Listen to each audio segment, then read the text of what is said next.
আজি ধন্যবাদ সূচক প্ৰস্তাৱৰ বিৰোধিতা কৰি আমি আমাৰ মহামান্য ৰাজ্যপালে যিখিনি বক্তব্য ৰাখিলে তাত আৰু কি আমাৰ সংশোধনী আছিল কি থাকিব লাগিছিল এই কথাখিনি উল্লেখ কৰি আমাৰ বক্তব্য ৰাখিম। আমি যিটো ধন্যবাদ দিব বিচাৰিছে এই ধন্যবাদ ৰাজ্যপাল মহোদয়ক দিব বিচৰা নাই, কাৰণ ইয়াত আমাৰ ৰাজ্যৰ প্ৰকৃত প্ৰতিচ্ছবিখন ৰূপায়িত হোৱা নাই, প্ৰতিফলিত হোৱা নাই। আমি এটা শোভাযাত্ৰা কৰিছিলোঁ।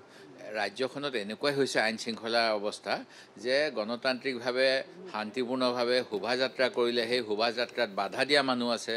শোভাযাত্ৰাৰ নেতৃত্ব দিয়া প্ৰদেশ কংগ্ৰেছৰ সভাপতিক হত্যা কৰাৰ বাবে আক্ৰমণ কৰাৰ ব্যৱস্থা আছে। সেই গতিকে এই গোটেইবিলাক যিবিলাক বিষয় আৰু ঠিক তেনেধৰণেৰে অসম চুক্তিৰ কথা আহি পৰে। অসম চুক্তিৰ কালি ৰাজ্যপাল ডাঙৰীয়াই কি কৈছে? কালি কৈছে বলি হোৱা পৰিয়ালবিলাকৰ বলি মানে এইটো আগতে কৈ আহিলে শ্বহীদ। এতিয়া এই চৰকাৰখনে শ্বহীদ শব্দটোৰো মান্যতা দিব বিচৰা নাই কিজানি, বলি বুলি কৈছে।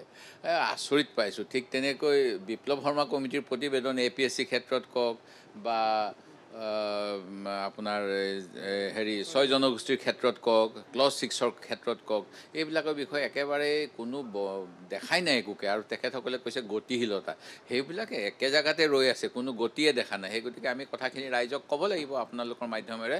আশা কৰোঁ এইখিনি প্ৰচাৰ হ'ব। কিন্তু মন্ত্ৰী পীযুষ হাজৰিকা ডাঙৰীয়াই অভিযোগ কৰিছে আপোনালোক কংগ্ৰেছ বিৰোধী, দুৰ্দশাগ্ৰস্ত, ভীতিগ্ৰস্ত, সেইবাবে আপোনালোকে সেইকাৰণে আমি যদি ভীতিগ্ৰস্ত তেওঁলোকে সাহসেৰে কৰি যাওক কামখিনি, একো আপত্তি নাই। পথভ্ৰষ্ট হোৱা নাই, জেগাতে আছোঁ দেখোন। ক'ত পথভ্ৰষ্ট হ'লোঁ? আমি বিজেপিক বিৰোধিতা কৰিম বুলি বিৰোধী আসনত বহিছোঁ, কৰি গৈছোঁ। আপোনালোকৰ আৰু শীৰ্ষ নেতা বিজেপিলৈ আহিব বুলি কৈছে। কাৰোবাৰ ব্যক্তিগত মই কাৰো হৈ পেলাই ক'ব নোৱাৰোঁ। কোনোবা এইটো ব্যক্তিগত নিজৰ চিন্তাধাৰা কথা, আদৰ্শৰ প্ৰতি কিমান তেওঁৰ টান আছে এইবিলাকৰ কথা। সেই গতিকে কোনোবা যাবও পাৰে, মোৰ এই বিষয়ত কোনো নলেজ নাই।